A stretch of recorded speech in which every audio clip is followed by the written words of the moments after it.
Hello and welcome to Birth as We Know It. I am your podcast host, Kiona Nessenbaum. I have experienced birth as a doula, a student midwife, and as a mother of 3 amazing children with my husband and high school sweetheart by my side. After attending over 130 births, including my own, I've realized that each birth experience is truly unique.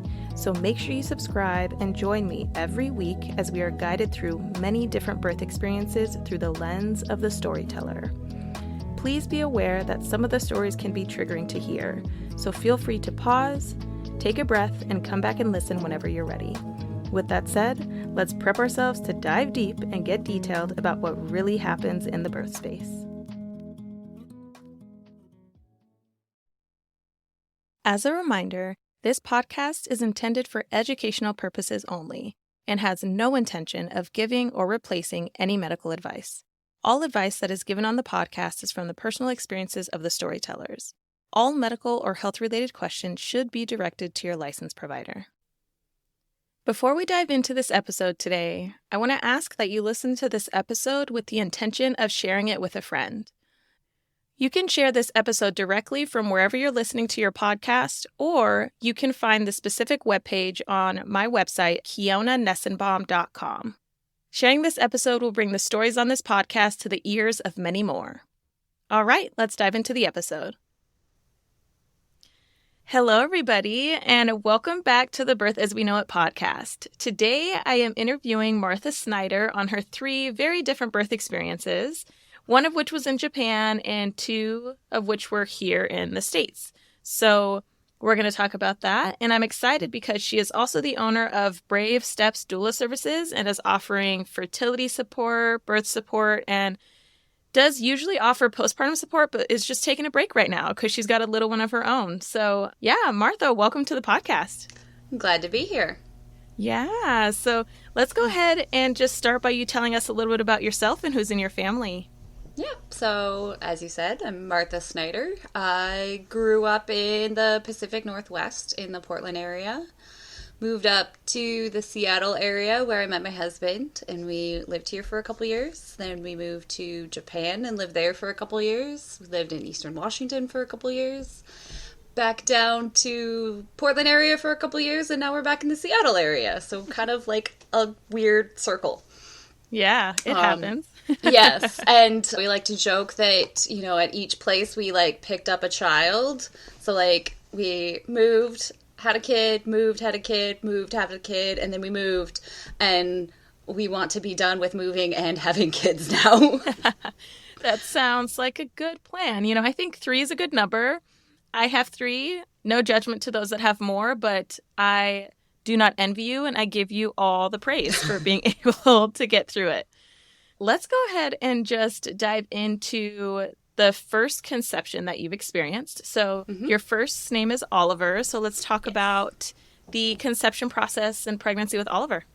Yeah. So my husband and I were living in Japan at the time. We were both teaching English to high school students, which was just a fantastic opportunity to kind of travel a little bit and see what was out there. And we both, like, when we got married, we knew we wanted kids, and it just kind of was like, you know, the timing's right, so let's do this. So it took 3 months of, like, trying. I mean, we weren't, like, super, like, doing all the things. We were just like, let's just see what happens, and 3 months later, we were expecting, which was super exciting. So no huge issues there, it just sort of happened, and we were very excited. I think that's awesome. I think that also leads to a little bit of fun with knowing that you're trying, you know? Oh, yeah. And so how was your pregnancy with Oliver? Did you experience any really intense symptoms or anything like that? Yeah, I think pretty, like, normal to, like, uneventful. I was, you know, sick a little bit at the beginning, but nothing too terrible. Mostly just didn't want to eat and had low energy, but besides kind of that, it wasn't too bad. It took maybe a couple weeks to sort of like figure out the remedies and things that worked for me. So I found ginger candies were amazing, especially I could get some there in Japan. They were like these hard candies that were like round and had little bits of ginger in it, and those were like the best. And peppermint tea. So, and I was in my first trimester and kind of the late spring, early summer, and summers there are just insanely humid and hot, and it was awful to be so sick when it was super duper hot and warm. I did not love that, and having peppermint tea when it's starting to get warm was a little weird, but it helps, so that's what I did. Nice. And so when it comes to the care that you received, how was it different in Japan than it is in the States? Yeah, so I think the biggest difference is that for the most part, people tend to have prenatal care and give birth in the nearest equivalent would be birth center, like a birth center, but they're kind of different than birth centers here in that the birth centers are OB run. They're small, but most of them can all do in-house C-sections there. So very different than birth centers here. But the hospital care tends to be people that are more high risk and that might need a lot more care or might be admitted to the hospital either before birth or after birth. So that's probably the biggest difference. As well as, so pregnancy care isn't covered under the national health insurance, which is kind of odd because they're well, it's not an illness, but you get these vouchers from your local city hall that basically covers everything. So besides the initial appointment, basically before I had gone in, you register that you're pregnant at city hall, which is kind of weird, but you do what you do, when in Rome. So I had this little book of coupons, and for certain appointments I would give them the coupon, and it would, or for every appointment, and then it would cover everything that was written on it, which was just kind of the standard tests.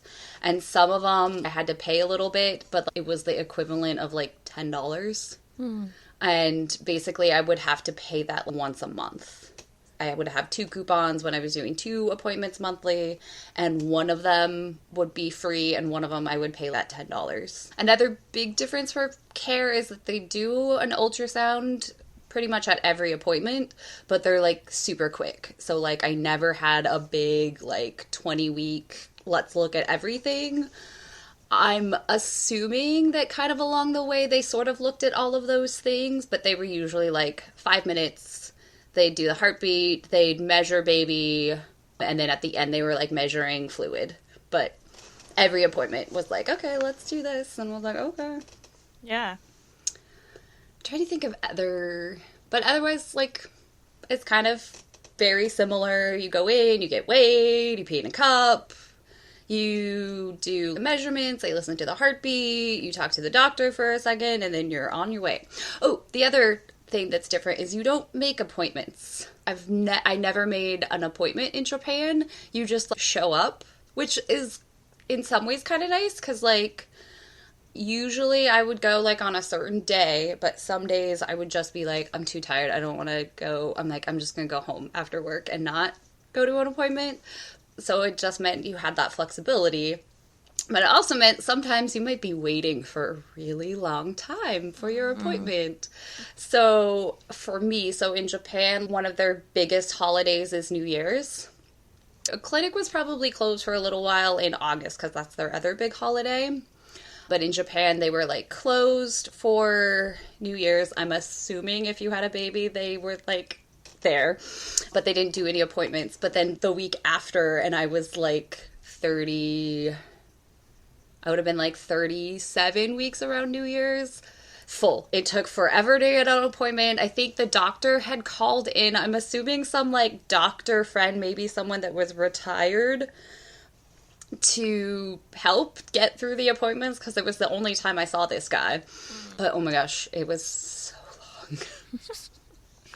long. So long, I think my husband went to get food and come back because of I think he was working that day, and he came right after work, and he was starving, and I was just go, it's fine. Yeah, that makes sense. Definitely need food. I find that so interesting that no appointments needed to be booked ahead of time, but like you said, there's pros and cons, right, it was nice. I mean, same with when after he was born, the pediatrician appointments, you just show up. which was kind of nice. You don't have to worry about, oh, they're full, you can't see you. The only, I guess, stipulation with that was they would only do well visits, like, right after lunch, which was kind of cool because I was like, there weren't any sick kids there or anything. It was just like, I mean, it was mostly babies, but it was always right after lunch. So every time he had the well visit, I had to take a half day, and that was really annoying.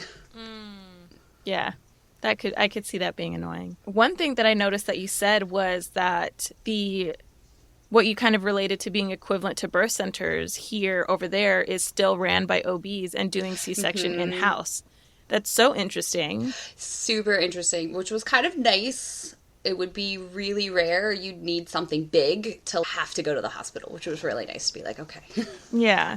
So that led me to think, though, are there midwives in Japan? There are, and I think some of the and that's the other thing with me. So my Japanese is not great, and my medical Japanese is even worse. My husband's Japanese is pretty good. So, like, for appointments and everything, we were fine. But there was also just a level of acceptance that there are some things that I will just never really know or understand or get the exact thing that was going on. So I think some of the people that worked there were also midwives, especially like the people. So the way my clinic was like structurally set up is that the bottom was sort of like the clinic and the top was for like where you gave birth and had like postpartum rooms. So I think some of the people that worked up top were midwives, but I'm not sure who was midwives and who were nurses because that's just one of the things I don't know. Yeah. And that's true. Like, I'm talking to you and I didn't even contemplate or even really think about the fact that there's a language barrier. Yeah. And usually it's, being in America or being in Washington, English is a dominant language and it's easier to communicate and have those questions with being a primarily English speaker. So I didn't think of that. And that's so interesting. Yeah. So like the doctor's assistant, and he usually would start the ultrasound like every time, and he had a little English, but he would be like reading off of the screen like how many grams it was estimated, and I was like, I actually know that Japanese, dude, but he would be like really slow, and I'm just be like, okay, you practice your English, go for it. It's great. Yeah, that's really cool. Help each other out a little bit. Yeah. Yeah. So I'm interested in hearing how this language barrier impacted your labor and birth experience. Yep, that is definitely a thing. So at the time, because my husband's Japanese was pretty good, he had sort of like brushed up on labor and delivery stuff. Because at the time, like the people we knew there were all teachers and people that had jobs and needed to work. And our friends there were a lot of people that were there on the same program. So they were like 22-year-olds teaching English, and most of them were single, and those were the people we knew. So at the time we were like, okay, I think we'll be good with what we have. And then we got there when I was in labor, and it was like the office staff that was like, maybe you should call someone. Like, they got really nervous, even though, especially in retrospect, I think we would have been fine. So kind of last minute, my supervisor was called to be there, which I love her. She does have children, which was great. But of all the like English teachers I worked with, she was probably lowest on my list of people that I would have wanted to be there, just because she is very nervous. She always looked like she was about to cry. Oh. So, but it was, in that moment and at the time, it was just like, sure, whatever. We don't have time to figure out and finagle things. So I guess she's gonna be there when I give birth. I'm sure she did not think that was going to be on her list of responsibilities as my supervisor, but okay. Yeah, that is so interesting. That is very, very interesting, because here in the States, with having some experience with supporting clients in hospitals, they usually have some kind of interpreter service. Yes. So it sounds like that wasn't available. No. So there were 2 other people in my whole prefecture, which is the state, on the program that had given birth recently. So one the year before and one the year before that. So like when I was first pregnant, I was like emailing them because one lived at the like top of the state and the other one lived at the bottom. I was like, tell me all the things. But I can say with relative confidence that I'm probably the only English speaker and white person that ever gave birth in that facility. Because there just weren't a lot of foreigners where we were. And because Japan is so... there's just not a lot of foreigners, especially if you get outside of like Tokyo and Osaka and like the big cities. Like it's very, very Japanese. Yeah. So that was definitely, it was a cultural experience for them too. Yeah. Yeah, for sure. It definitely sounds like it. Oh, and the other thing I will mention, so when I did first get pregnant, I asked a different teacher that I worked with that also had kids to help me find a clinic. So the one thing and the thing that was important to me at the time and was suggested by one of the other people that had given birth was to find a clinic that does epidurals because most places in Japan don't. So the choice basically was the clinic that I wound up going to that actually just happened to literally be down the hill from where I lived, which was great. Super close. Or the big university hospital that was, I think, 45 minutes away. And for them, the way they did appointments was way more complicated. I would have had to take a day off work every appointment I had. It would have been a little bit more complicated, more far away. But the trade-off would have been that they would have had a doctor or somebody there more likely that spoke English. But so we went with the clinic because it was closer and we had a lot more flexibility. Yeah. I think that is so interesting. I never thought of that as like being a clinic or a hospital that provides birth to not have an epidural as an option. And that kind of says a lot about the healthcare system in the States in a way. Yep. It's like... it's a little different focus. Yeah, the focus is different. That is interesting. Wow. I'm kind of like blown away by that. I mean, and I could probably go on and on and on about like all sorts of different things. So one of the best things, I joined a Facebook group that was basically foreign mothers living in Japan. So people from all backgrounds and from different countries of origins, mostly Westerners. And some of them were there for different reasons. So some of them were like both parents were foreigners, like with me. Some had married Japanese men or were with Japanese men. And so it was like just, a lot of different experiences. But one thing that I saw over and over and over from people was that their doctor would be really upset or talk to them all the time about not gaining weight because, another difference, women in Japan often don't gain that much weight in pregnancy. I had a coworker proudly tell me that she didn't gain any weight when she was pregnant, and I was like, okay, sure. Good for you. Right. So I even saw on the front of my chart, it had the like target weight, and I think it was something like 7 kilograms, which is like the equivalent of about 15 pounds. And I gained quite a bit more than that. I gained in like the normal weight. I gained 30 pounds, which is like right in the middle of the recommendations in the West. But I did kind of love, so my doctor, he was, I like to say old as sin. He was very old, and older Japanese people tend to have more difficult dialect they speak. So like I never understood like a word this man said. But his son, he told us, married a foreign woman.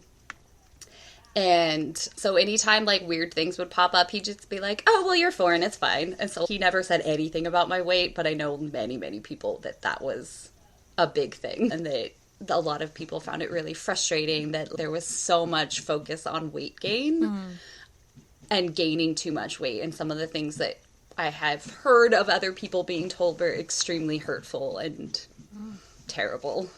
Yeah, no, that's actually really interesting because I have had experience as a student midwife supporting clients of Asian descent, and they had gotten sent for multiple ultrasounds because their baby wasn't necessarily growing as the midwife expected. But really, both of the parents were petite Asian people. And so their baby was also very petite. And so genetically, the baby was doing just fine. But because... Just a little different. Yeah, exactly. Because of the standards that we have here in the States, we're used to having bigger babies. And so they were concerned and ended up being able to birth at the birth center, which is great. But they did end up having a baby under 6 pounds. But baby was like checking out on all realms. The primary thing the midwife was worried about was the baby fitting in the car seat. So you have to make it home safely. But yeah, that's so interesting. So during your pregnancy, did you obtain any kind of support in preparation for giving birth?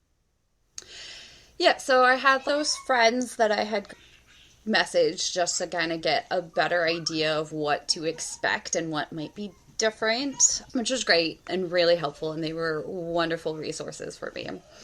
Besides that, I mean, this was sort of earlier days, I would say. So this was 2014, so there wasn't the massive amounts of online stuff, so like online classes and support groups and all that, like those, as far as I knew, like they probably existed, I just didn't know where they were. So I did a lot of stuff, like just looking through all of the things on like Baby Center.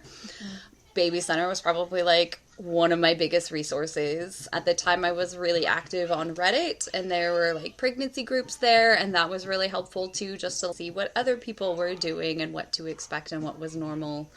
So that was really helpful. And then through Baby Center, I don't know if it still exists. At the time, they had sort of a like free birth class.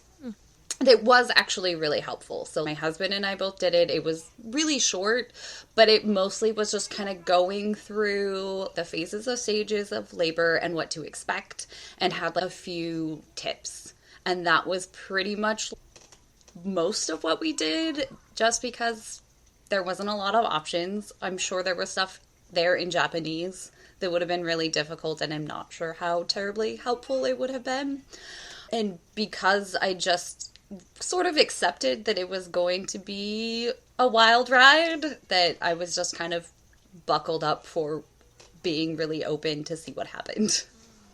Yeah, I think that's awesome that you were able to utilize the resources through what you could get access to. Like, Baby Center, that app is like super popular amongst pregnant people, and I used it for all 3 of my births, even though, you know, I became a birth doula and was this birthy person. Like, I still turned to Baby Center because I was like, oh cool, they also have a registry now, you know. It just like they've expanded so much with their app. Yeah, and I think just in general, like Googling as things came up or came to mind, to be like, oh, what should I pack? What does this look like? And I'm definitely a planner, so I know there was a lot of research and stuff that went into it, but I also know it was also like, but we'll see. And the hospital also gave us a list of things to bring, so that was also kind of helpful. Yeah, that is cool. I do like when hospitals give at least something, because that means people aren't necessarily going in completely empty-handed, you know? Yeah. Well, and there was definitely some things that were very specific to birthing in Japan that I didn't know was a thing. So, like, one of the things they have, I think they're called maternity underwear. And so my friend had actually given me some of the stuff that she had that was extra, and she had some that were unused. And they were sort of, at least the ones I had, they were kind of like fleece underwear, but they have a flap that velcros at the top. So like postpartum, they instead of the like mesh underwear, they'd put like all this in, but then they can have like access to see things. Oh.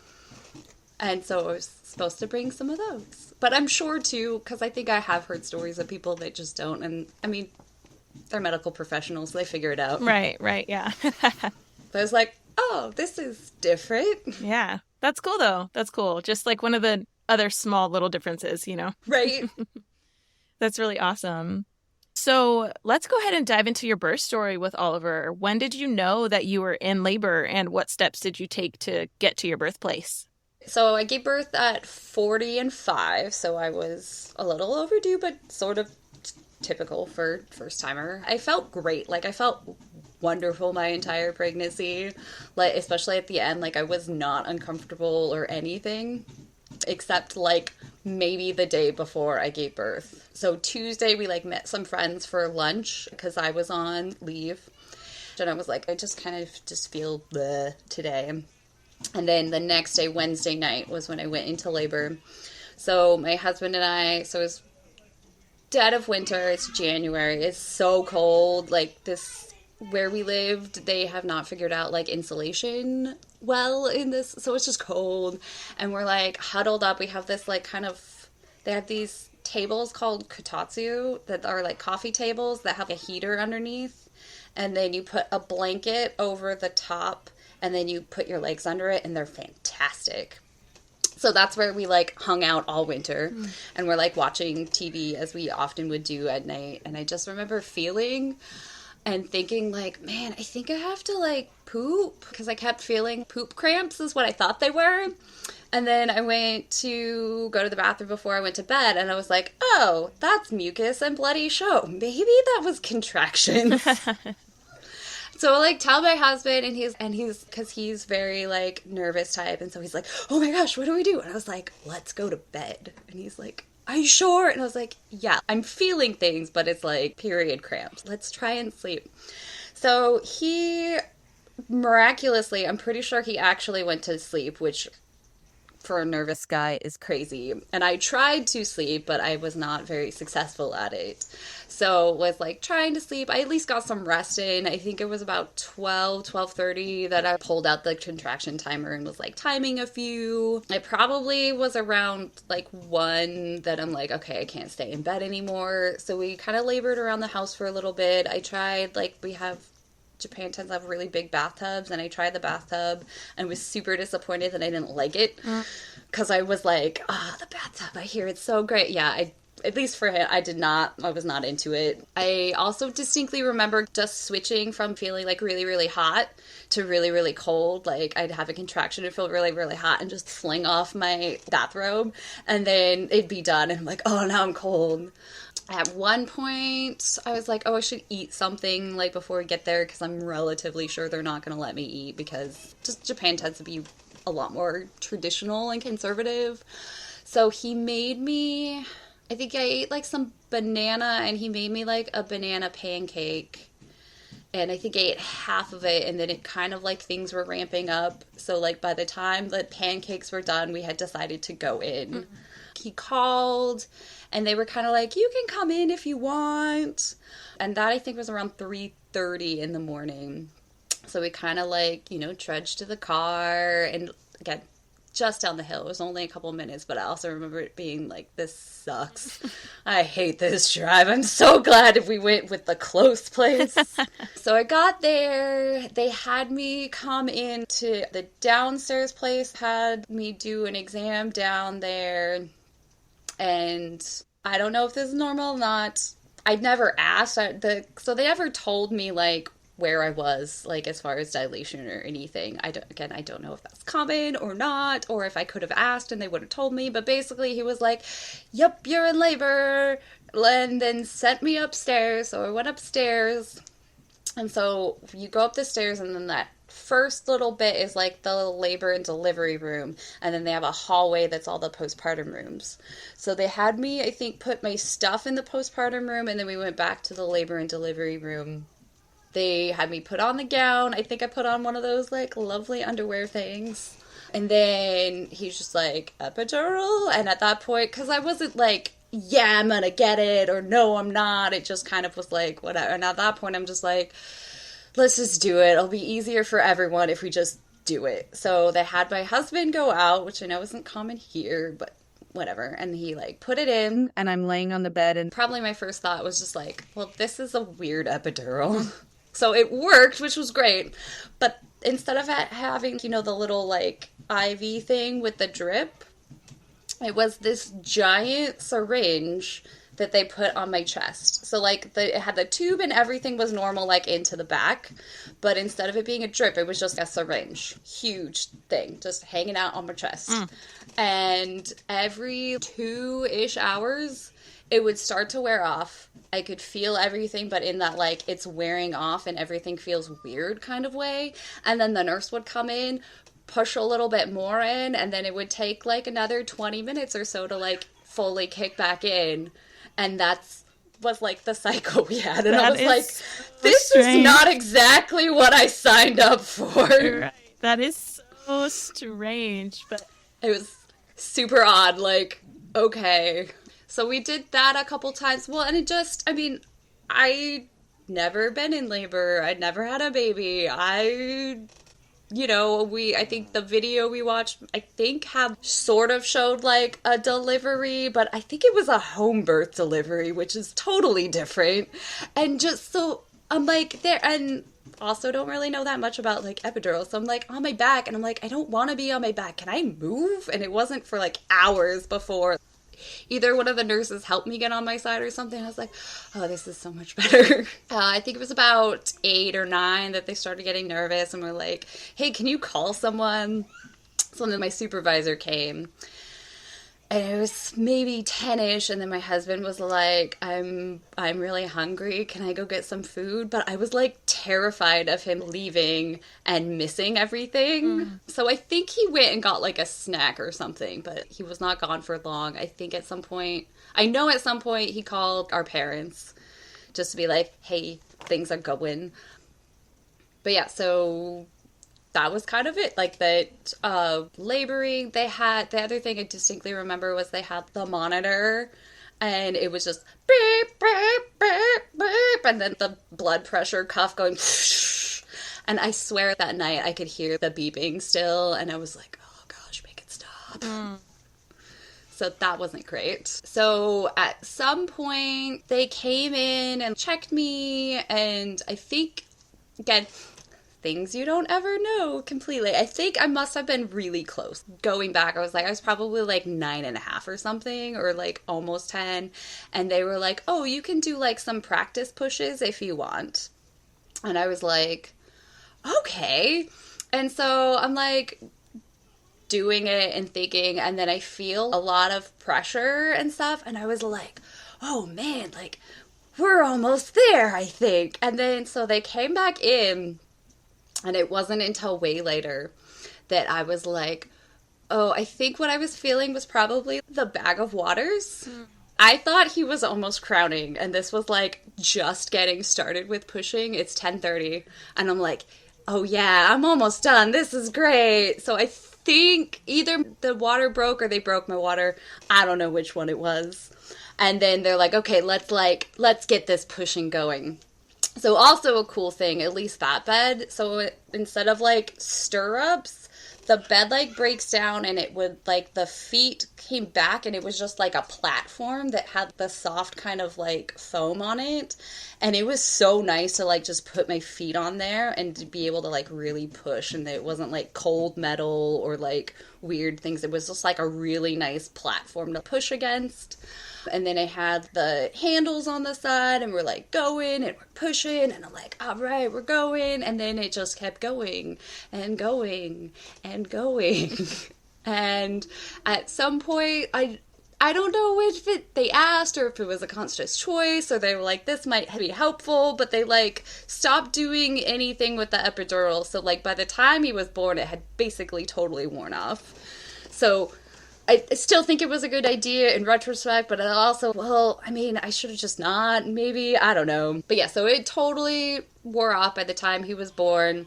Pushed for 2.5 hours. Took forever. And at the end, they were having some issues with his heartbeat, so they wound up doing the vacuum, which worked. But then when he was born, he wasn't crying or anything, and my husband's freaking out, and he's blue, and they're doing the thing. Nobody's talking. He's talking to, like, my supervisor, being like, what's happening? And I'm just, like, exhausted and just, like, I'm just so happy it's over. But also, I should be, like, worried, right? So I'm like, is he okay? And, I mean, it probably was, like, maybe 30 seconds before, like, he cleared his lungs, he cried and was fine, but it, feels like forever in that moment. So after the fact, we found out that there was, like, some meconium, there was some concern that he had aspirated some Now I don't think he did, but they were really concerned about everything. I think right after that, they took him into the back room, which I think was, they had an exam table, maybe a warmer back there. I don't know. But they brought him back in like all wrapped up, put him in my arms, and I distinctly remember thinking, as my supervisor was like, do you want pictures? And I'm like, sure. And so she's got the camera up and I have him in my arms. We're like taking pictures. And I distinctly remember thinking, I hope I'm making a face that looks happy and like proud, but I'm so tired. So we were there for a little bit, but they, again, really conservative and concerned. So they wound up keeping him in like an isolate for 24 hours. Again, in retrospect, I don't really think it was necessary, but what do I know? I didn't know what questions to ask, and so that's just what we did. Got things kind of going. I think they had my husband leave when they were doing, like, the repair, and so they're doing the repair. I think maybe they had given me a little bit more from the epidural, but it wound up, like, wearing off because it took so long. So then I think I got some lidocaine, or maybe it was lidocaine and more, whatever. But they're like going and going and going and going. And the doctor finishes and I hear him say like a number. And in my head, I'm like, no, I must not have heard that right. But then he said it again. And it was definitely 50 stitches. Because I thought maybe it was 15 because it's kind of like 50-15 is just like the opposite order of the words, but he said it twice, so I know for sure it was 50. And it was like, I'm pretty sure that's a huge amount, because usually you hear like 7, 8, under 10. So yeah, there was a lot of stitches down there. So they wheel me out and then into the room. I think maybe they switched out the beds. Must have been like, so I was in like the same bed in my room, and it's just me and my husband there in the afternoon because they have the baby away, and I'm just like, you know, had kind of come down from everything.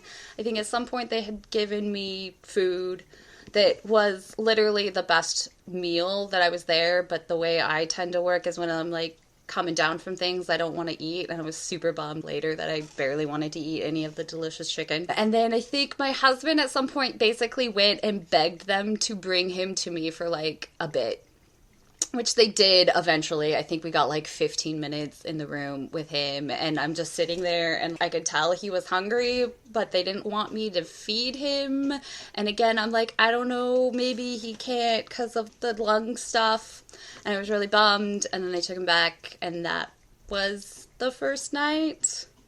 And then it just kind of kept going from there. A lot of, I don't know what I can do, I don't know what to ask. So I say like the labor and delivery was kind of fine. Postpartum was a freaking nightmare. I hated being in the clinic. I hated everything about it. It was terrible.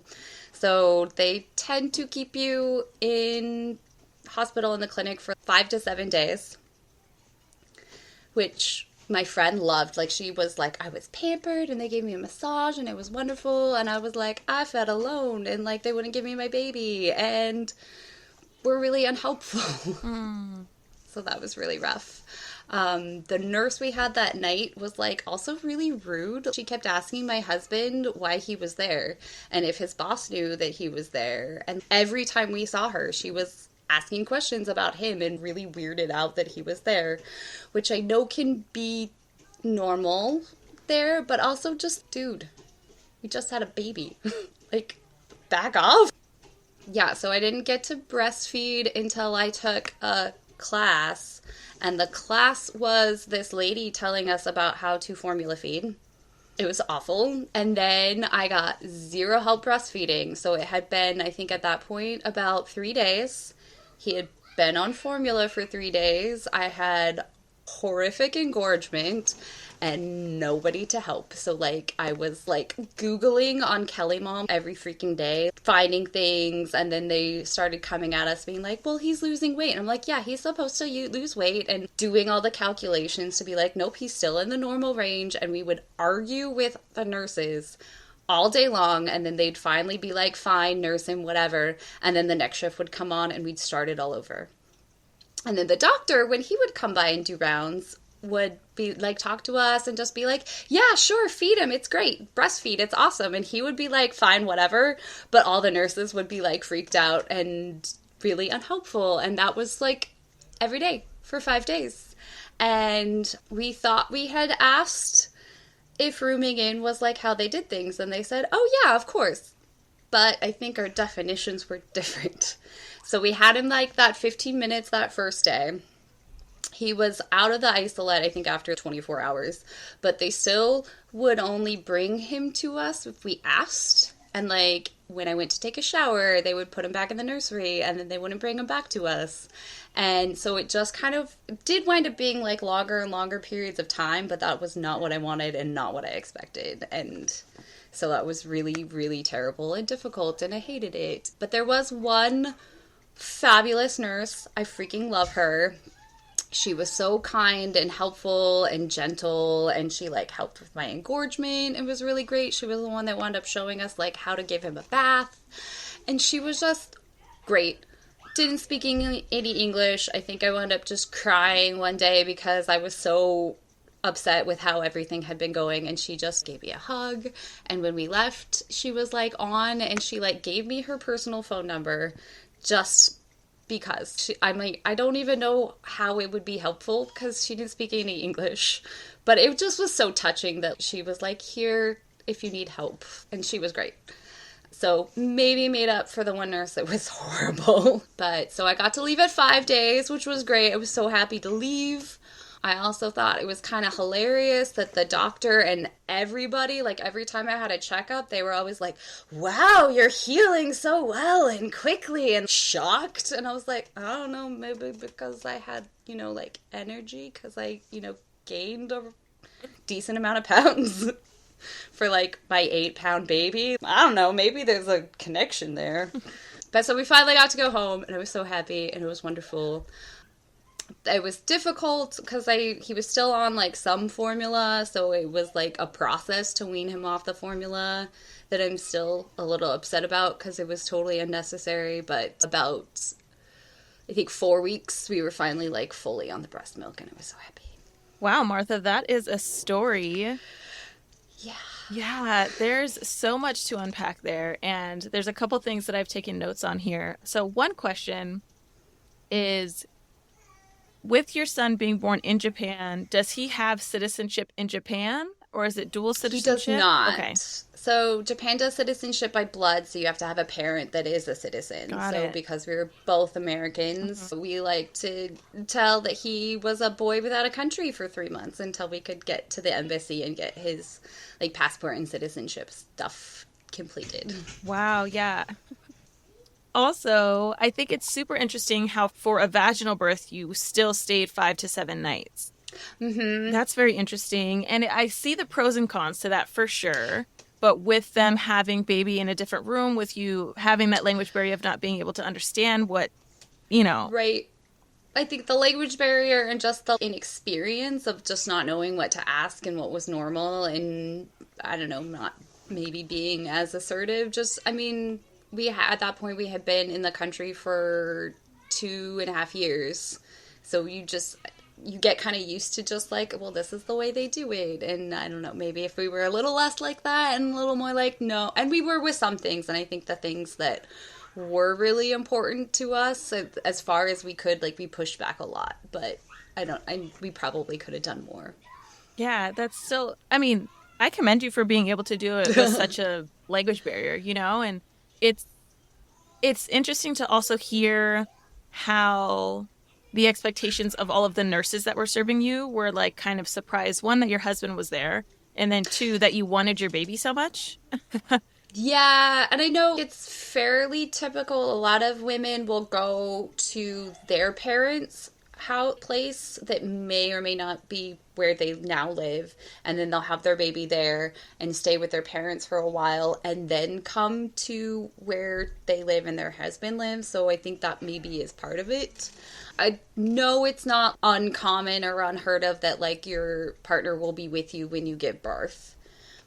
But I think the amount of time, like Japan can tend to be a workaholic country.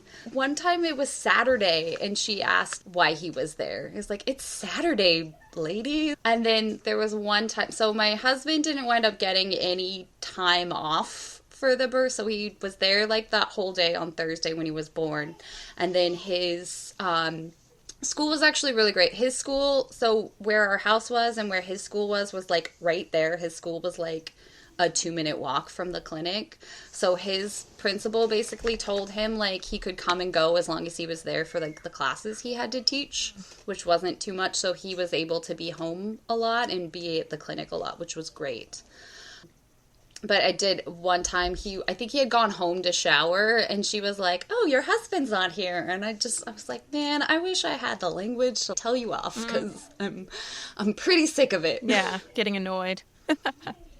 Wow. Yeah, I think that's really amazing. And I wonder if you have your records for this birth. Yeah, so the thing I do have that's really cool is this little book. So this is something I got like from City Hall when I registered the birth or that I was pregnant. I actually got 2. I got like the normal one and then the one that has like the English with it. But the book is like a record, so it has like, all of my basic pregnancy records. So there's a page that has the date, how much I weighed, what my blood pressure was, the results of peeing in the cup. It has like all of the tests and what the results were. So my GBS test is in there. I didn't do a gestational diabetes test, which I don't know if that's something that they just don't really do there or if because I was relatively low risk because I was younger at the time, my weight was normal, that maybe they don't do that because I know that's how some countries do it. I don't know. But yeah, all of that was in that book, and then it also has a couple pages for the birth, so where the doctor put in what time he was born and how much he weighed, and I can't remember off the top of my head, but all of the stuff. I think it actually has in the book the results from the PKU, the little heel prick test. And I'm really happy though, because all the pregnancy stuff was in like the Japanese only book, but for some, I think maybe my husband just wound up actually giving him the like English one, because after birth, so it has all the and it's not like the records, but it has like a record of the birth. And then it becomes the child's like pediatric book. So it has a page for like all of his well visits, and in the back it has a page for all of his vaccinations, which was really helpful when we came back to the States, because I was just like, here you go. And then like the poor nurse at the clinic in the US had to input manually all of the like things, as well as, so Japan, they do the regular calendar year, but they also have like a Japan year that is based on how long the current emperor has been like the emperor. They use that date for important things and special things. So like when I got like my bank account, I had to put in, and somebody figured out what my Japan year was. So all of his vaccine records had that year, and she was like, what is this? And I was like, oh, okay. So like I made a little list of like, this equals 2014 and this is 2015 for the nurse. But that's really cool. And sometimes like I'll go and flip back to it to be like, oh yeah, this was like, and so it has all of his like records for like his ways when we'd go to the pediatrician, and that's really cool. So I have that still. I don't have all of the specific, like with my second, I remember going into like the final files in my portal, looking at all like some of the things specifically. I don't have any of that, but I do have kind of the basic stuff, which is cool. Yeah, I think that's super awesome, because then you get to just go back and take a peek and be reminded about all the things that you did. And yeah, that's really cool. And so it sounds like you established a good postpartum feeding with him after you got home. Yeah, it did like the 4 weeks. A little rough. So I think it was his 2-week appointment. So all your appointments and postpartum stuff are done through the clinic that you give birth in through like the first month, and then you go to a pediatrician's office. So I think it was like the 2-week appointment, because remember how I said there's not appointments, you just like show up around when they tell you to. I didn't realize that they took an hour break for lunch, and so I wound up getting to the clinic like right as they closed. And at that point, I was like, well, I'm out. So I wound up going to the store to do some shopping and then went back. And it just happened that he fell asleep like right as that started. And then we went to the store and then came back. And then he woke up and I didn't have to wait that day. So they like weighed him, but he hadn't been fed for like 3 hours, and they're like, oh, his weight's a little low. And I was like, well, I haven't fed him in a while. So they were a little concerned about his weight like that one time. But yeah, so we were doing like combination feeding for a little bit and then just got into a really good pattern for the most part. It was a little difficult at about 6 weeks. He had a soy milk protein intolerance, which meant he basically was allergic to soy and milk proteins to the extent that if I ate it, he would like just vomit all over the place. And that was really difficult. So I had to cut that all out from my diet, and it was just this huge process, and he was a very spitty, fussy, upset baby. So that was a lot too to work through, and I think part of because of that, he was like eating all the time because he would eat and eat and eat and then throw up half of it and then eat some more. And then when I went back to work, I basically could just barely keep up with him, which was really nerve-wracking and frustrating because I'm like, I don't know what I will feed you, child, if I don't have enough milk. So like I was very determined, which was probably both a good thing and a terrible thing, but it was very stressful. But in the end, like once we kind of figured everything out, it worked out. We actually breastfed for 2 years somehow, and it was great. So figured it out, I think. And thankfully, again, like I was really stubborn about it because I'm sure there were lactation consultants around, but I didn't know where to find them, and I don't know how helpful they would have been for me. Yeah. So glad that I figured it out.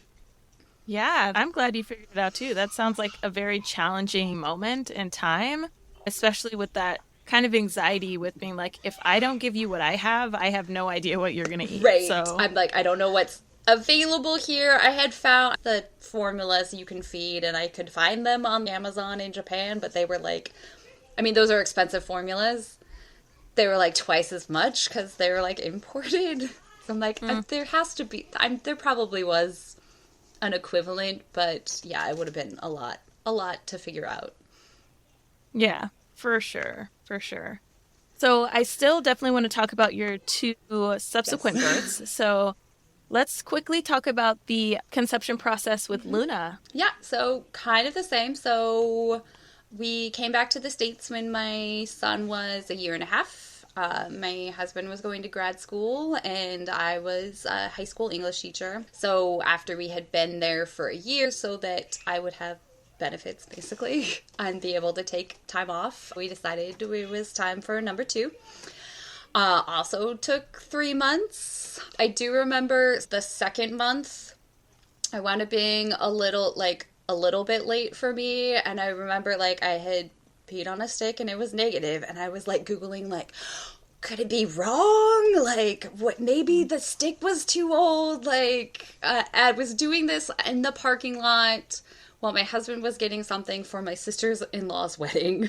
So I was like, and then I got my period. But the next month I was pregnant. So 3 months, and really similar. We were just like, let's see what happens. At that point, so I guess sort of going back. So because I was in Japan, they had a more limited birth control options, especially those that I knew would be breastfeeding friendly. So we opted to do fertility awareness for our family planning.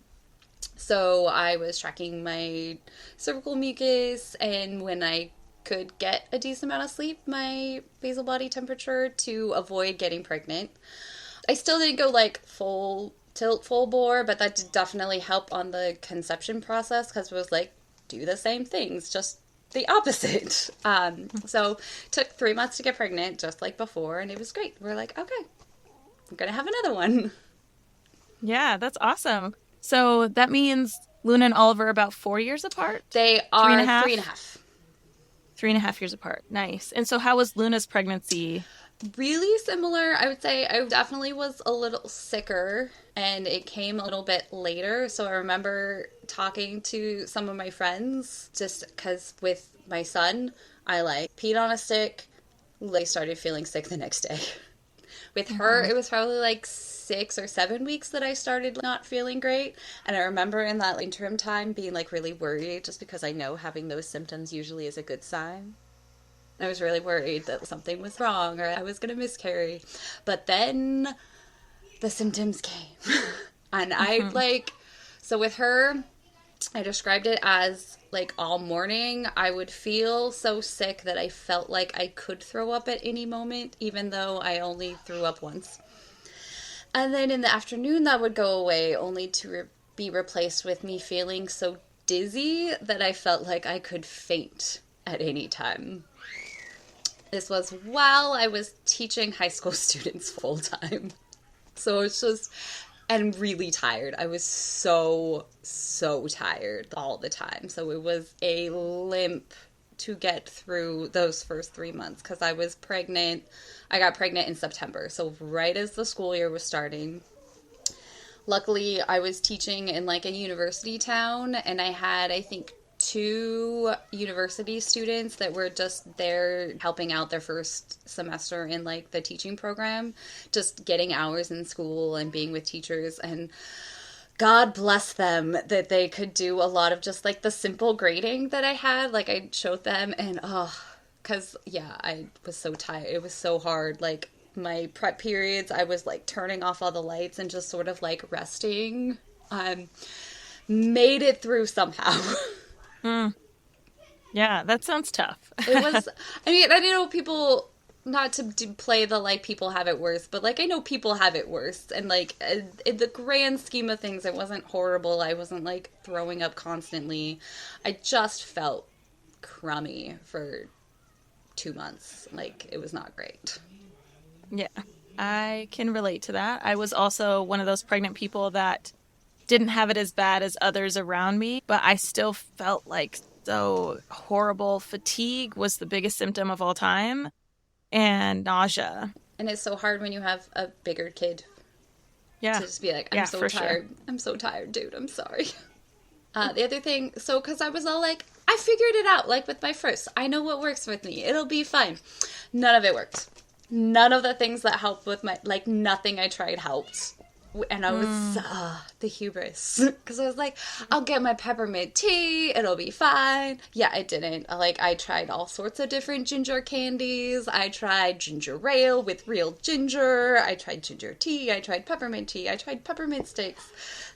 I finally bought some of those, like, C-bands. I was like, maybe this will help. And I did feel better when I got them, but that was when it was starting to, like, subside. So I'm like, I don't know if they actually helped or not, or if it was just like, oh, you're actually getting better now. Right, yeah. There's so many options out there for things that can be helpful, and not all of them work for everyone. That's why there's so many. Finding your own thing. Yeah. Right, 100%.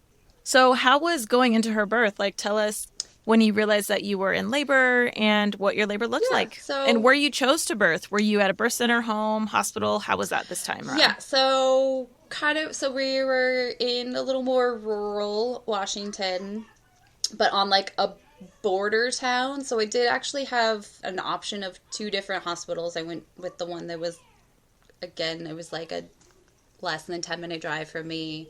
I had looked through my insurance because ideally what I had wanted was like a midwife at a hospital, but there was only one that did that in the area and she wasn't covered by my insurance. So I was like, well, okay. So I chose like an OB that I had seen really good and positive reviews on, and I did really love her. She was great, super kind, great at appointments. I liked her a lot. And yeah, kind of normal textbook boring pregnancy. Started feeling better, gained 30 pounds again. Everything was great. I'm a researcher, so I had researched all these things. I had researched a whole bunch of labor tools and stuff because I'm not against an epidural, but I'd really like to not because I really hated being in the bed. Like, I really hated being tied to the bed before, and I was like, I would love to not be in bed for my labor. So I had, like, my bag packed, and half of it was this, like, labor stuff that I had found, like, on the internet, and things that I was so excited.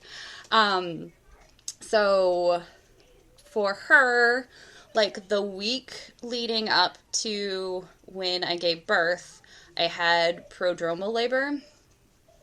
And with her, it was every night I would be like, oh, contraction. Oh, and with all my pregnancies, I felt Braxton Hicks from like week 20. But it felt a little bit different. But every night I would feel contractions, sort of like I was feeling when I started labor with my first. So I'd be like kind of excited and go to bed and be like, yeah, I'll probably like be woken up in a couple hours and I'll be in labor and we'll go to the hospital and it'll be great. As well as also thinking like, oh, and it'll probably be like, I'll go to the bathroom and it'll be my bloody show and like, I'll know. And then I'd wake up in the morning with nothing and I'll be like, dang it. And that happened every night for a whole week. And so it was Saturday. They have like a cool farmer's market where we lived. And they have like I miss this place because we moved away, a nice yarn shop because I love to knit. And they were doing like a Mother's Day sale for like 50% off for mothers. And I got like a thing of yarn. I'll be like, well, I guess I'll get this. And I was just being super like petty and emotional and being like, but you know, I'll probably be able to knit something before she comes. At this point, I'm like 3 days past my due date. And, so I got that, and then I, like, got into bed. I literally, like, texted a friend and be like, well, I'm having contractions again, but I'm sure I'll wake up disappointed in the morning. Like, that was the time where I, like, just totally accepted that, like, it wasn't real, it wasn't happening. Like, I was gonna be pregnant forever. Like, pity party to me. But then, of course, I wake up at 3:30. Well, I think it was about 3:30, and I was like, I'm still having contractions, and they feel a little different, a little stronger, so I, like, pull out my phone, and I'm, like, timing a few of them, and I was like, okay, these are, like, regular. And I think I went to the bathroom, and at that point, I'm like, okay, hon, like, this is labor. And he's like, okay. So our plan at the time, so my parents lived about 6 hours away, and our plan was, because we didn't really have a lot of friends or a lot of people that we knew locally, especially, like, my husband was in grad school, and they're, again, all single people that, like, what's a baby? Please don't make me touch a toddler. So my parents were going to come to be with our older son, and then we also did have a person that we knew locally that we were friendly with, so we actually had gone to the same undergrad, but she was close friends with my sister-in-law. So we had, like, seen each other a couple times, and she was like our backup person, basically, or like, well, she can come to be with my son until, like, my parents get there, if, like, you know, the worst happens. Right. That things, you know, just get crazy really fast. Guess what? They got crazy really fast. So we call my parents. They're, like, getting in the car, coming, and I'm just, like, you know, tootling around the house and being like, oh, this sucks, but, like, it's fine. Like, I can talk through the contractions. I'm fine. I'm totally fine. It's fine. And then suddenly it wasn't fine. So, like, literally, and again, remember, husband's nervous guy. So his story was that he was trying to get me to be like, we should go, for a long time. Where my version of the story is, I was fine until I wasn't fine. So it took us a bit to get that backup person on the phone, because it's the middle of the night. So it was 3:30 when I woke up. By that time it was like 4, it was probably closer to 5 before, like, we finally got in contact with her. And things just got really intense super fast. And so we were literally to the point where we were just like, we're just going to take him with us to the car, to the hospital, because it's time to go. So we, I think, finally leave at, like, so she literally got there as we're, like, going to the car. And we're like, great, awesome, here, threw him at her. And we're, like, getting in the car. Again, it's not far. It's like a 5-minute drive. But, like, as he's going, he's like, there'd be a contraction, and, like, just the motion of the car with the contraction was just, like, too much, and I was like, slow, and then he would, like, kind of slow down, but, like, I'm sure not very much, because he's like, oh gosh, and then, like, he would slow down, and then, like, the contraction would come down, and be like, okay, go, So we get there, we park, and I still, like, in my mind can remember, like, the places that I paused. So, like, we get out of the car, and there was, like, a little bench, like a sitting bench, and I, like, stopped there, had a contraction. Luckily, this hospital was one that has a private entrance for the labor and delivery, which was great, so I didn't have to go through the ER. And I, like, get in the entrance, and we're, like, halfway down the hall to where the door to labor and delivery is, and I stop. We get inside, and he had called, and they were, like, expecting me, and, like, again, against the wall, like, waiting. We get into my room, which was great. I didn't have to do triage. Awesome. Yay. I get into my room, and I was like, oh, I have to pee. So I go and, like, pee, and then, like, my water breaks on the toilet. I think there was blood when I went to the bathroom, too, and the nurse was like, oh, yay, that's good. Like, I still remember being like, yay, that's cervical change. Then my water broke, I think more blood, and they're like, yay, awesome. And they're like, let's do a check, like, see where you are. And I get on the bed, and they're like, oh, yeah, that's a head. So she, like, calls in the other nurse, and, like, 2 pushes, and she's out. So, like, literally we're at the hospital for 10 minutes. Like, from all of that to, like, oh, she's here at 5:55. Wow, yeah, that is quick. Yeah, so 3.5 hours. 3.5 hours to, like, okay, the baby's here, so, like, bag still with all my things in it, just totally shut. I was like, well, that's disappointing. Well, you didn't need it. I didn't need it. So yeah, so I like to say a very lovely nurse caught her, and then my doctor made it to get the placenta. So, you know. Did you need any sutures this time around? Yes, I needed 7 this time, which I was, like, way thankful for, so way easier. Mm-hmm.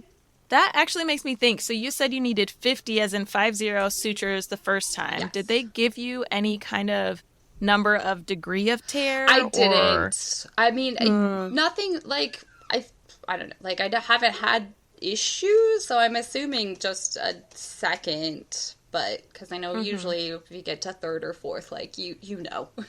You know. Yeah. So, but I don't know. Yeah.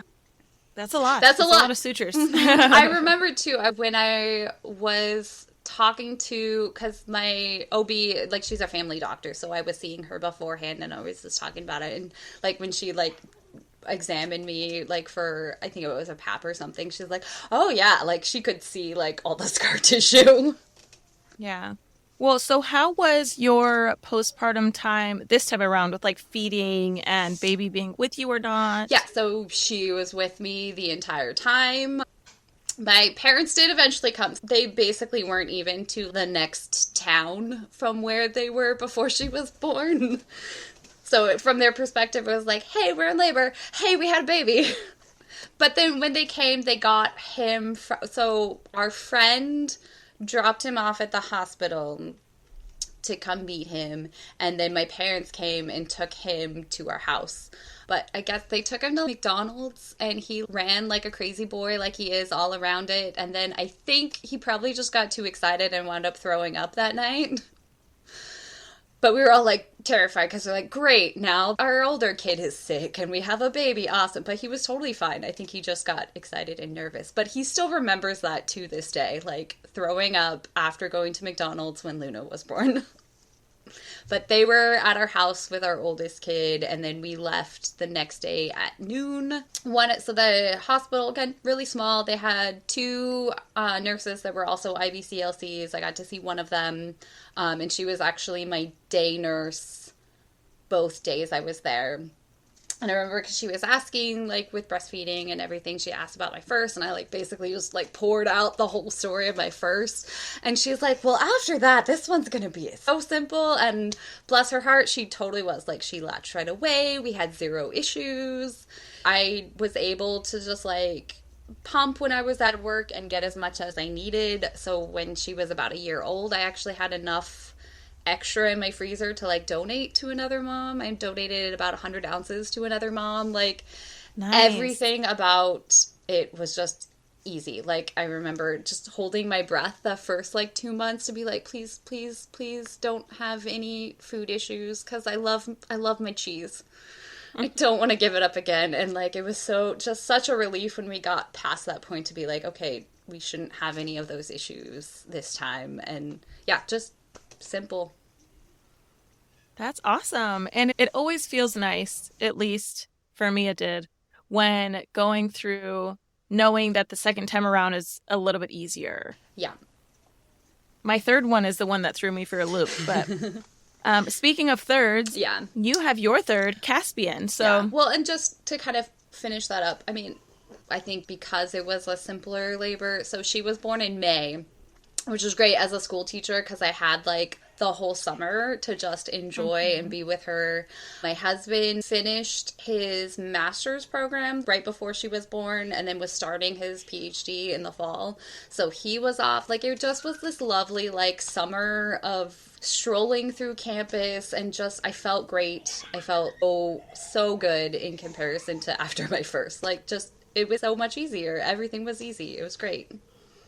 That sounds so beautiful. And yes, I have many school teacher friends who have said that they have had coworkers who have planned intentionally to get pregnant at a certain time. And that was kind of our plan. Like, the 3 months was like, well, if I get pregnant right away, if I take 12 weeks off, that's the whole school year.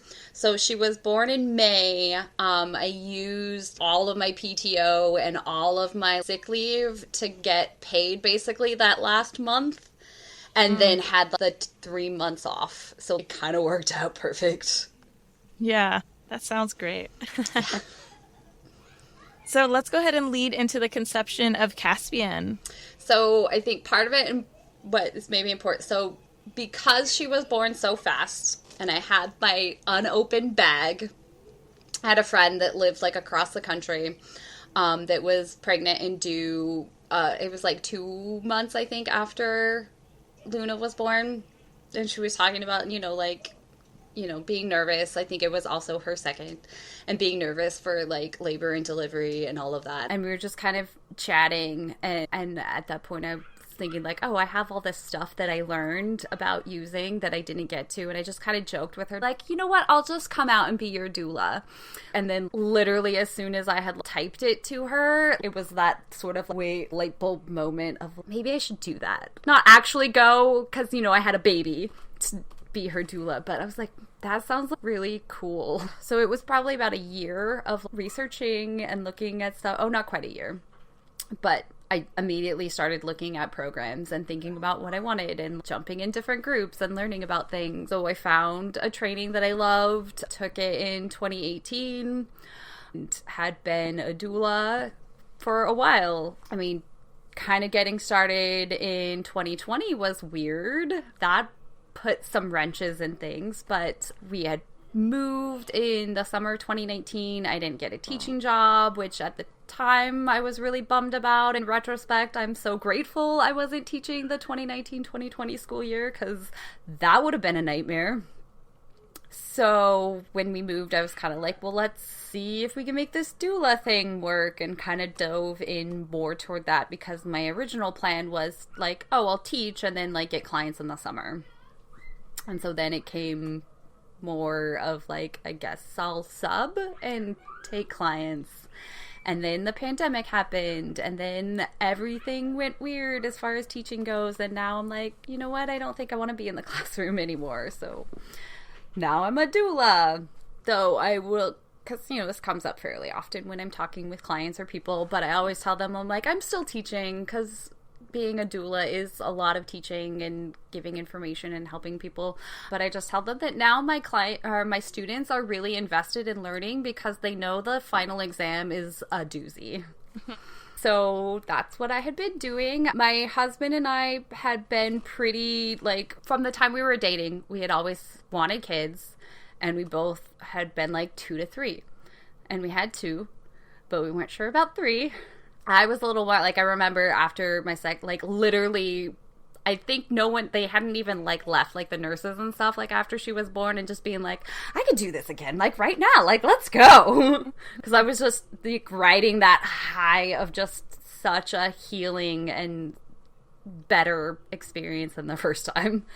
My husband was like, I don't know if I want to do this again, especially in the midst of grad school, because grad school is insane, especially like a PhD and then the pandemic, and there just was kind of always reasons not to have another one.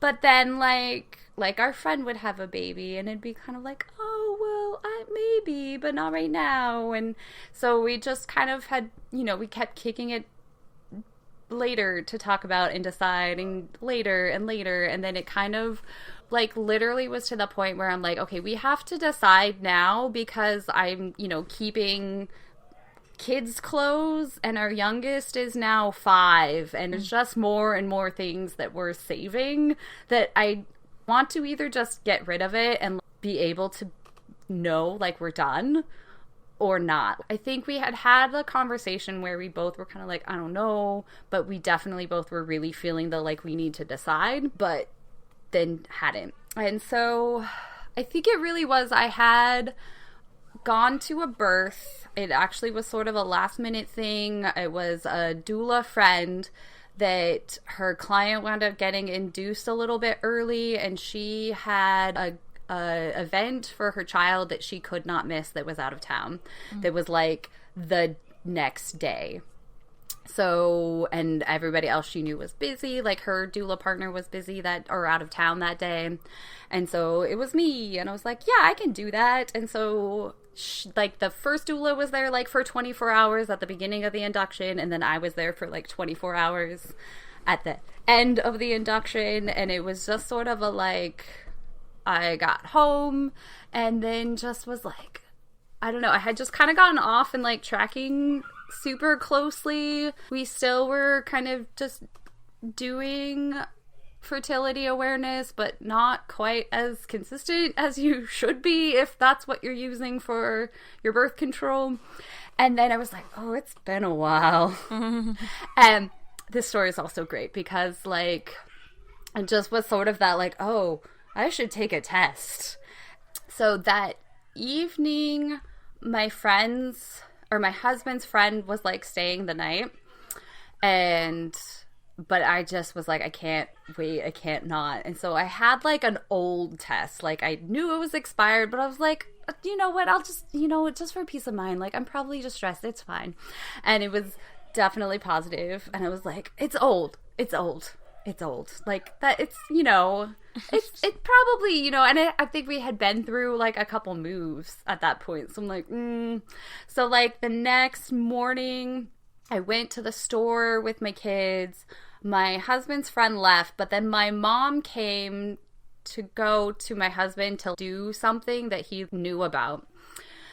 And so while they were gone, I went to the store and got a fresh test and took it, and it was glaringly positive, like dye stealer positive. And I was like, great. And so then my husband came back, and then we were going to my parents for the afternoon, and I'm just thinking to myself, like, I can't tell him now because he's gonna be like, after I tell him, and we like already made these plans. So I'm like just sitting there just like, and he's just like, I have no idea what's happening, and that, my life is about to change dramatically.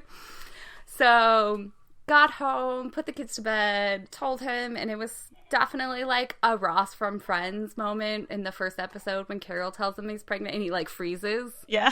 That was him. Total frozen, like, wait, what?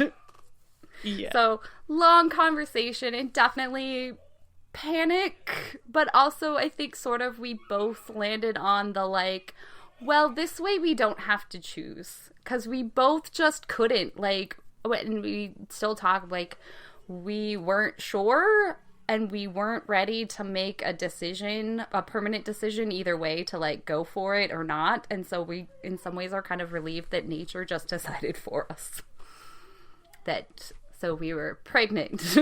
Yeah. Wow. I can't even imagine like holding that secret like during the plans with your family. It's terrible. I would have like just like combusted with I was like panic texting like my mom friends. Like I have this awesome mom group. We've been together since like my first, we all had babies around that same time. So we've been together at this point almost 10 years, like just doing life. And so, like, I told them because I'm like, I have to tell someone. Right. And then they're, of course, all day being like, are you home yet? Are you home yet? Are you home yet? Oh, they're gosh. just bursting with this secret, too. Yeah. I'm so happy that you have that group. Like, how amazing to be able to turn to someone. Like, especially with my first, texting them in the middle of the night crying because my child wouldn't sleep and I don't know what to do and I'm halfway around the world from anybody. They're awesome. I love them. I've met several of them in person, and find those people. Like, it is the best thing. Seriously. We've done life. We've been through marriages, divorces, deaths, like, so much. Yeah. That sounds so awesome. So let's go ahead and dive into Caspian's, like, the duration of, like, your pregnancy with them, and then as well as your birth with them, her, she, so him. I don't know. Him. Him, okay. Him. So, I mean, definitely after being around and being in the area and being in birth, like, you just look at it differently, having seen a lot of things. That's kind of the peek behind the curtain, like, and some of it too is too much, which can be both great and terrible. So didn't luckily take too much convincing because I knew I wanted to do a birth center. I 100% knew that I didn't want to do a home birth just because with 2 other children, where we lived was like a townhome, so like people on either side of us squished, and I just knew for me having that in my house, like I would feel like I needed not to entertain, but just to be like, I'm the hostess, and I know that like need to like perform would be really difficult for me in my own home. So I was like, I wanted to do a birth center. Luckily, a birth center had just opened the year before, and my favorite midwife had privileges at the birth center, and I was like, yes. So, like, sent a message in. It was great because, and I didn't know this, one of my doula friends actually does, like, she's a birth assistant for her, that I didn't know she was doing that, and then she also does some of the just, like, clerical stuff. So, like, the email came back from her, and I was like, I know that person. That's interesting. And saying, like, my actual very first birth as a doula was with this midwife, and she was wonderful, and I loved her. And so I was like, that's who I want. And so we did, like, a consult call and, like, put all of my husband's fears at ease, just to be like, okay, like, this person knows what she's doing, and she's, like, not some crazy, like, witch doctor in the forest that's gonna, like, just, let me, like, bleed out or something. Like, she's like, okay, this is fine. So that was our plan. Loved going to a midwife, having longer appointments. Definitely something, and I had a conversation pretty early on, I think, just to make sure we were all on the same page, to be like, I'm the pregnant person in this situation, and that both for their end and my end, that we understood, like, please don't, like, skip over things and not explain things, just because I loved actually hearing how they would explain things, and I was like, ooh, I'm gonna, like, take a note of that to talk to clients in the future about, or like, oh, that's such a great way to explain something that I did know, but, like, a different way of explaining it, or, like, more information or different information. So that was great. Love their practice. And I'm trying to think. So, was really sick again. I think more sick than I was even the second time. I was like, great, this is getting worse every time. Awesome. I also just was not, like, it was a hard pregnancy. From about 20 weeks on, I hurt everywhere. Like, my hips, everything just felt awful. I did wind up seeing a chiropractor that sort of helped. Like, sometimes I would, like, leave and be like, okay, now I can, like, live. And sometimes I'm like, I don't even know if that did anything. But just felt it a lot more this go around. And that was tough. Your third sounds similar to mine. Those third pregnancies are just wild cards, man. That wild card, right? Yeah, and I mean, as a birth worker, you probably hear that or say that all the time now. Right? Is those third babies are the wild cards. Well, and knowing that was really hard to be like, man, this is the wild card. Like, we don't know what's going to happen, and that was a little worrisome. And we had a lot of conversations, especially toward the end, of like, okay, this second one was really fast. And I talked to them. I had a doula that I had and talked to her a lot to be like, I'm both terrified, like worried that it's going to be faster and worried that it's going to be longer. That I'm worried that I'm going to prepare for another fast labor and then it's going to be like 20 hours. But also I don't want to like bank on or plan on it being long and then it being really short again. So it was just this constant like pull of both. I definitely talked a lot with my doula too about just knowing, just because I'm a planner, and I'm like, I'm worried about being in my head and being too much of like, this is happening, and like trying to doula myself, because I know like you can't doula yourself, like that's the point, like you don't want to be thinking, right? So I want you to think for me, but I'm worried that in the moment I won't be able to. Yeah, so let's go ahead and dive straight into it. How was your birth with Caspian? Yeah, so leading up to it, with the midwife, again, we had a lot of conversations, especially after how fast the second one went, that I remember one of my appointments, she's like, okay, so your job is to like call and come in as soon as you have contractions. And I was like, well, about that prodromal labor. And she's like, okay, when you know you're in labor. And I was like, there we go. So this time the plan was like, as soon as it's definitely labor, to call a midwife, call my mom. So we were living, again, called my mom, but this time she lived like 30 minutes away, depending on traffic.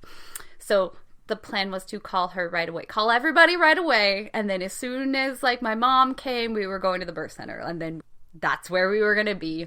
They did also say, you know, if you're not sure, we are more than fine to come to your house, check you there. Like, you know, we can sort of play it by ear, but definitely don't be conservative to go. Like, right. Do the things. And I was like, okay. Also, I was just feeling huge. I was tiny with my first and a little bit bigger with my second. I just felt huge with, like, boy just went straight out. And so that was also uncomfortable. We were like, you know, at this point, I was 39 weeks. He was 1 at 39 and 3. Oh, my daughter was 40 and 4. I don't think I said that. So also overdue with her. So also kind of in my head was like, oh, I'll probably go late. Yeah. And my brain thinking like, oh, it'll probably be like 40 and 3. So we got 45, 40 and 4, 40 and 3. Or maybe not, but, you know, like in my brain, I was just kind of like, that might happen. That'd be cool. So yeah, we're 39 and 3. Husband and I decided to have sex and see how that goes. And it was like, we did. And then I was like, I thought maybe I had a trickle. But it was also, cool thing that my midwife gave me. I got like a little, it's like amniometer. I got like basically a Q-tip with some gunk on it that if I thought my water broke, I could like swirl it in the stuff that I thought was my water, and if it turned blue, it meant my water broke. Which is super cool. Like, I didn't know that you could do that at home, and I was like, this is awesome. Yeah. But the trickle, like, I didn't have anywhere that it went, so I was like, and then that was it. And I was like, maybe, I don't know. Went to bed and then woke up. So this one was 2:30 with the other one. I said the wrong time. It was 3:30 with this one. Woke up at 3:30 and I'm like, I think those are contractions, but maybe not. Maybe this is prodromal labor. Went to the bathroom, bloody show, and I was like, okay, definitely contractions. So from the bathroom, I told my husband, I'm like, okay, I'm in labor. And he's like, okay, what do I do? And I was like, okay, call the midwife. And he's like, okay. So he calls the midwife. I think we went downstairs, and then he called my mom. So she's on her way, and then I'm like, okay, this kind of the same thing. Like, this isn't terrible, but it's definitely like picking up. And then it was like picking up quickly. And then he's like, okay, what do I do? And I was like, okay, now you should probably call my doula. And he's like, wait, I don't have her number. And I was like, yes, you do. Like, we're on a group chat together. You have her number. And he's like, I already called that number. And I was like, wait, who did you call? And he's like, I called. So so he called my doula and not the midwife. Oh, Oh, I was like, call the midwife! oh no. So calls my midwife. And then he calls my doula. And I was like, okay, like, I think at that point, I think he'd been texting my mom. Like, she's almost here. And then we're going. Also, again, birth center was like less than 10 minutes from my house. I guess this is just where we live, close to where I want to give birth. So, like, my mom comes. And I think, so we're, like, heading to the car, and my husband, like, wanted to go check on my older kids. At this point, it's, like, 3 a.m, and my mom's just like, no, you need to go. Like, you need to go. And I'm, like, heading to the car, and I feel like I have to throw up, and I was like, oh, shit. Like, again, I know too much. Throwing up, that's transition. I was like, awesome, great, we need to go.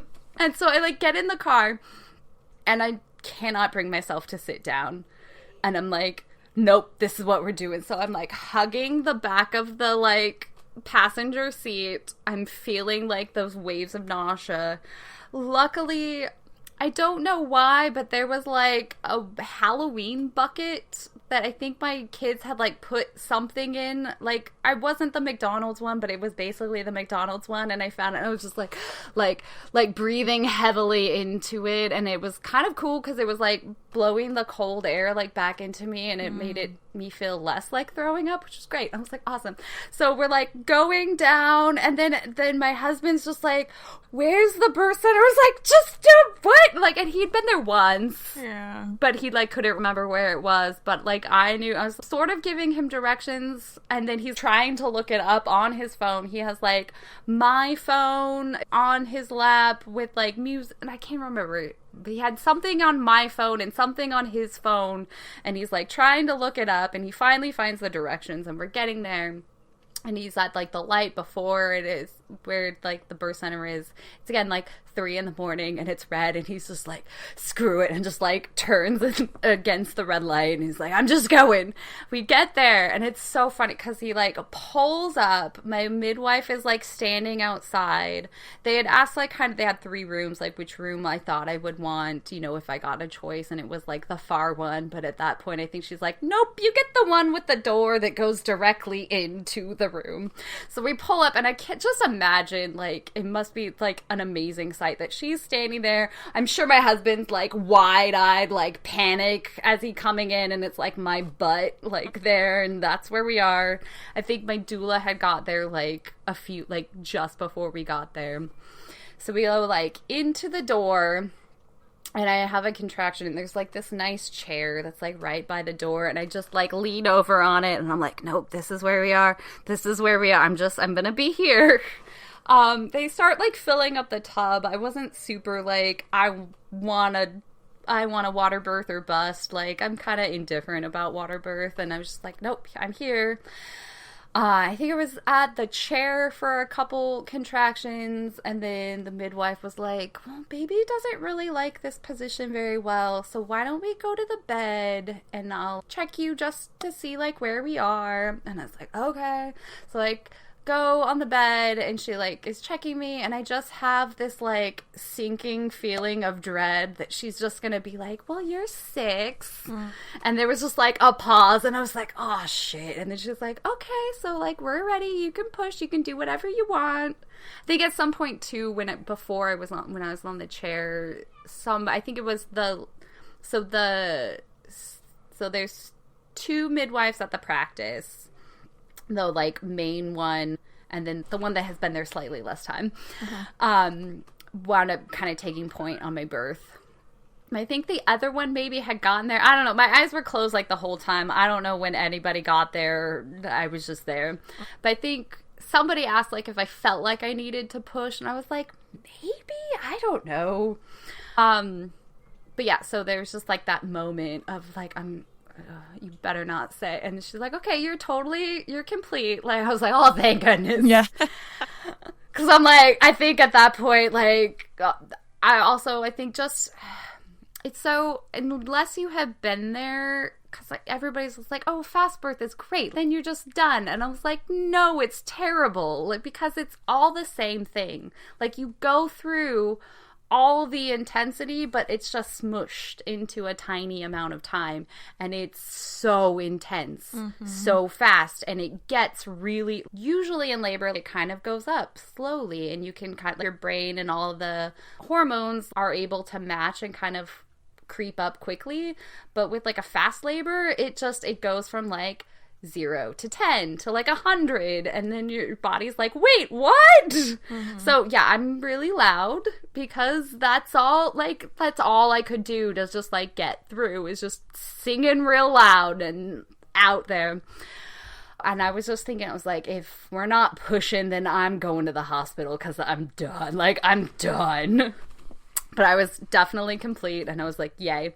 So at that point, I, like, flipped over on my hands and knees, and then I, like, needed to push. And so I was, like, pushing and just collapsing on this pillow that I was hugging in between contractions. And then it would, like, come up, and I would push, and then it was, like, back and forth, like, it feels like forever. And I remember feeling, so with my other two, I think my second, it was probably there, but it was so fast. Like with this one, I could feel the fetal ejection response, which I didn't with my other two. And I was like, oh, that's kind of cool. Like, and then also had like the ring of fire, which I didn't experience with my other two either. And I remember thinking, like, as I'm pushing, both feeling like I want to push, but also like holding back some, just because I think there was just so much happening at once. And so I was like, man, I could make like, and just so much going on, be like, I could make this over faster, but also like just feeling like that, no, but that's too much. But it was just a really cool and interesting, like, now being like, again, knowing all I know, just being like, man, just really being in it and feeling it and just like going with it.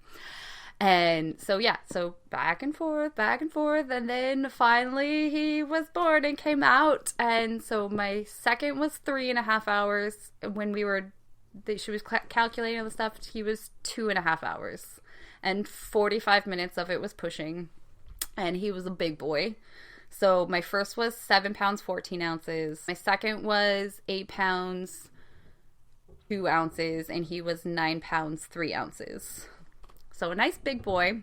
And I didn't find out until my appointment when my midwife came to my house the next day, that he also had a hand up by his face. And I was like, that's probably why it maybe took a little bit longer to push. But also, like, maybe that's a good thing. Like, I think I'm okay that it was a little bit of time and that it was a little bit, I don't know, like more of a process. Because with my second, like, I pushed twice. Like, I was barely in the hospital and I pushed twice, and it felt like it was over before it began. Like, it was intense and crazy and scary that we barely got to the hospital. But I was in some ways grateful that, like, we got there and that there was time, and that I kind of was able to get into a groove with the pushing, and that it was a process instead of just like, oh, it's done. Right. Wow. Yeah. I know.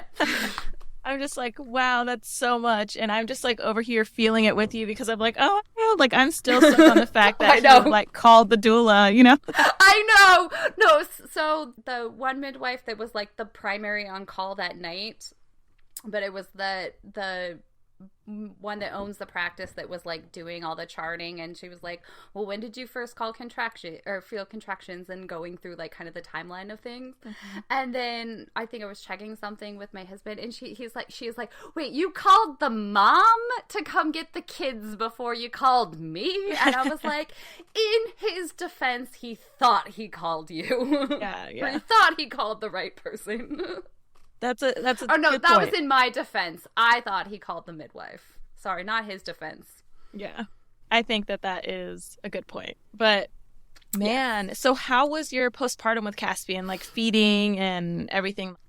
Yeah, it was good. I would say not as smooth sailing as my second. So he had, like, my midwife found, and then I got like one appointment for cranial sacral therapy, which was really good. Cool. Like there was somebody that was just offering like free, like a one-off free appointment, and I was like, ooh, I'm kind of just interested as this, because sometimes I refer people to it, and I just wanted to like see.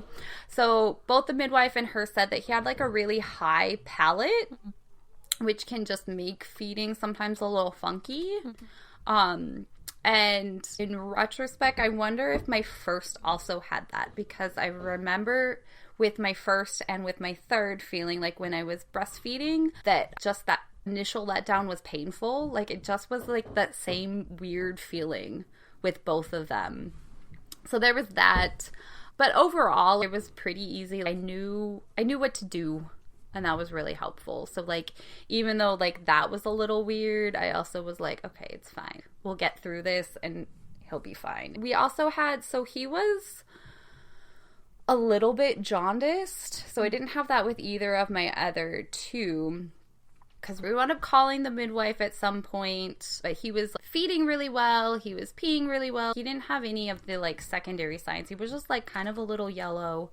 So when we had gone in for, I think it was the 1 week appointment that I had with my midwife, she went ahead and took some blood along with the PKU to do just a test to check out the bilirubin. But she's like, I'm pretty sure, and this is something I never heard of, that he had what's called breast milk jaundice, which basically is just like sometimes breastfed babies get yellow, but it's not that like the bilirubin is bad or anything. And when like the results from the blood test came back, he was totally fine. He just was a little orange. Yeah.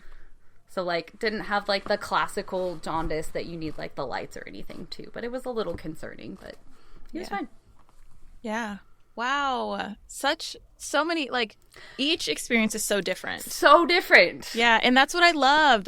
I truly love that. And I love when I get to interview someone that has different birth experiences, like different labors and births, because it just goes into the uniqueness of each one. Especially with my second, like I had just got it in my mind that I'm like, oh, it'll be about the same. Like I'll know I'm in labor, I'll like have bloody show, and then it'll kind of ramp up. It'll probably be shorter, but you know, it'll probably be the same. But no, it was really nothing like the first. I also give it to you because having 2 precipitous births, like that, just like you were saying. So there's 2 things. I commend you for getting to where you needed to be on time both times. Yes, literally. I think it was like the week before I gave birth. My third midwife was joining the practice. She wasn't really like full on doing things. Like, so she was there at the clinic with like other midwives for I think 2 of my appointments, and she was there at the birth. But I'm like, everybody got there this time, so you know, that's a win. Yeah. Oh my gosh, just imagine if your husband had to like end up catching your baby or something. Oh my gosh, I think that would have scarred him for life. Oh gosh, yeah, absolutely. Goodness. So I think that this is a good time to start asking the closing questions. So I have 3. So the first question I have is, what is one piece of advice that you would give to all pregnant people to prepare for labor, birth, and postpartum? I would say, like, go into things with a balance. Learn the things. Learn, like, you know, what to expect in labor. Learn, like, the phases of stages of labor. Learn, like, all the things. But don't, and know what you want. But also don't hold that too tightly because, man, birth is a wild ride. And, like, I mean, I had a lot of things that I thought I wanted, but you don't know what it's going to be like, whether it's I accidentally had an unmedicated labor, like that wasn't 100%, like it wasn't not the plan, but it also wasn't the plan. And then I did, and I was like, oh, okay, this is what we did. Like, you don't know what it's going to be like. So know all the things. Like, you maybe don't want an epidural, but you might get there and things get crazy and are going on forever, and you might wind up doing it. And this is something I tell my clients too. I'm like, the worst time to learn about things is when you're in labor. So like, at least learn a little bit about like the normal spectrum. Yeah, I think that's good advice for sure. So my second question is, what is one resource that I can share with the listeners on your behalf? Oh, there's so many good resources. Okay, so evidence-based birth is like the hands down best resource ever. Like, so it's a nurse with her PhD that doesn't really nurse anymore, because she basically runs and makes this website. So she's like, knows all the things about research and can read all of the like research articles and knows what it means and knows how to evaluate it, which I don't know. I know a lot about birth, but like science journal stuff, it's like a whole nother language. Mm-hmm. So she and her team, they basically look at all of the studies on different birthing topics, and then they condense it all in an easy to read article that anybody can understand. Yeah. And kind of her mission is to let people know what the evidence actually says about different topics. Because in like a hospital or in the real world, people don't always follow the evidence, or they don't always give you all of the pros and cons of things. And I love just being able to read it in a way that makes sense. And it also at the bottom always has kind of a conclusion of like, you know, what is a reasonable option? And sometimes it's that, you know, doing an intervention or not doing an intervention are all reasonable depending on what an individual's goals are. And it's so great. And it's so wonderful to get to it makes me feel like I understand science and I'm not a science person. Yeah, I agree. I think evidence-based birth is super awesome. They have a podcast as well, which is really cool. Yeah. So super awesome resource. I have linked to it multiple times in the past on the podcast and will continue to happily link to it as a resource. So good. Yeah. So my final question to you is, if you could describe your births with one word, what would it be? Oh, gosh. Okay. I feel like I came up with one before and now I forgot it. I think my first, I would say, is challenging. My second would be fast. And my third would be, try to think of the right word to encompass. I think in some ways just serene. Like it, in the moment wasn't serene, but like looking back on it, it just, in some way, it was exactly what I wanted. Like birth itself was, you know, crazy and did its thing, but for me it was like, with what happened, it was exactly what I wanted.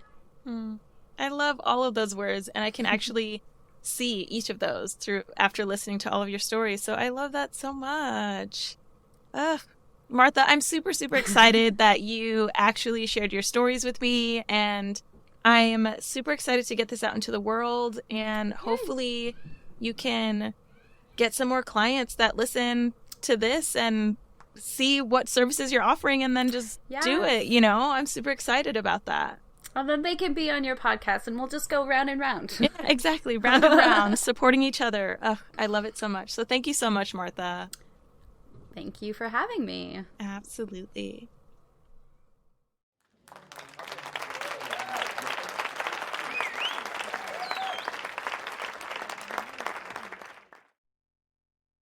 As I was interviewing Martha for this episode, it was very clear and apparent that she was so excited to share her stories. And I really loved hearing the differences between how her birth was in Japan with the language barrier experience to how her births were here in the United States. I also really loved to hear how her own birth experiences drew her into the birth space to be able to support other people as a birth doula, fertility coach, and postpartum doula. Martha, thank you so much for sharing your story with me. I truly appreciate it. I already know that so many listeners are going to learn so many things from your experiences. So thank you so much. And as for you listeners, I hope you were listening with the intention of sharing this episode. And if you don't share this episode, please share another. Tune into all of the other episodes and find one of your favorites and share it with a friend. Like I said before, sharing this podcast will help all of these stories be heard by other people so they can relate and learn things about birth as well. And after you share an episode, don't forget to go follow me on Instagram at Birth As We Know It Podcast. This is the last episode for the year of 2023, so I hope all of you had amazing holidays. I am excited to say that the very first episode of 2024 that will launch next week is going to be from my husband. I'm finally able to pull him in to share his experiences on our 3 wonderful children's births. So next week, you will be hearing from my husband, Kumar Nessenbaum, on his perspective of the birth of our 3 kiddos. So stay tuned. I promise you it's going to be a great one. All right, bye for now.